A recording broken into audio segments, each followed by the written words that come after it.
In this video, I'll go over my experience with the MC9, and I'll show you what I did to eliminate the out-of-battery failure.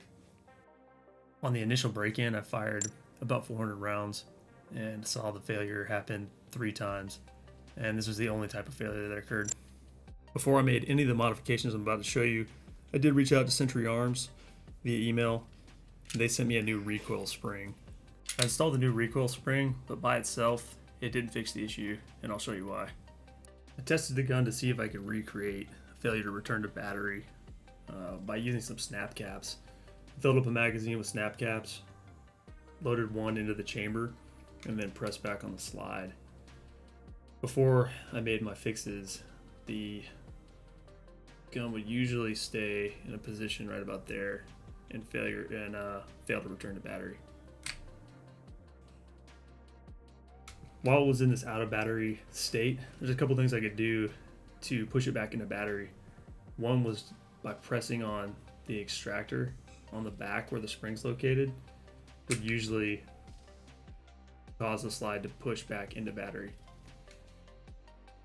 The other thing I could do was release the magazine, releasing some friction from the magazine, which would also cause it to go back into battery. In my opinion, there are a couple reasons as to why one of those two factors would cause the slide to return to battery. The first being the friction caused by the extractor. Before making the correction, I could take a shell and slide it onto the breech, and I'd notice the extractor was way too tight. Literally scraping off brass as I slid it up into place. Took the extractor apart and shortened the spring until there was a nice smooth action onto the breech face. There's a teardown video of a TP9 that I'll link in the description that I used to get to the spring. I believe the second factor was caused by friction on this feed rail.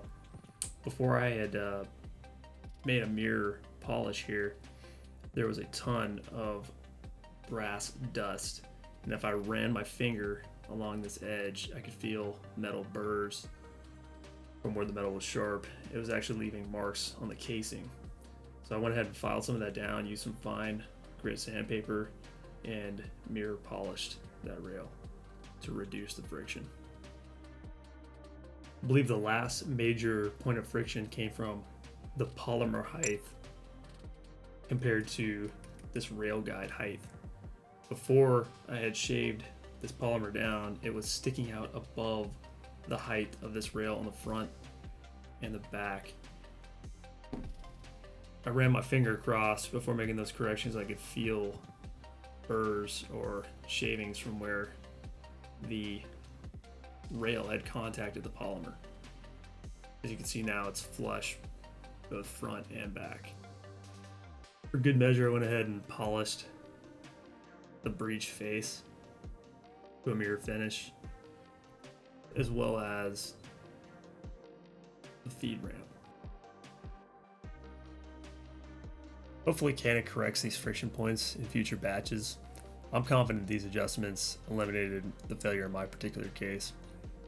If you've had the failure, I would contact customer support and get the new recoil spring, test it out before making any other adjustments.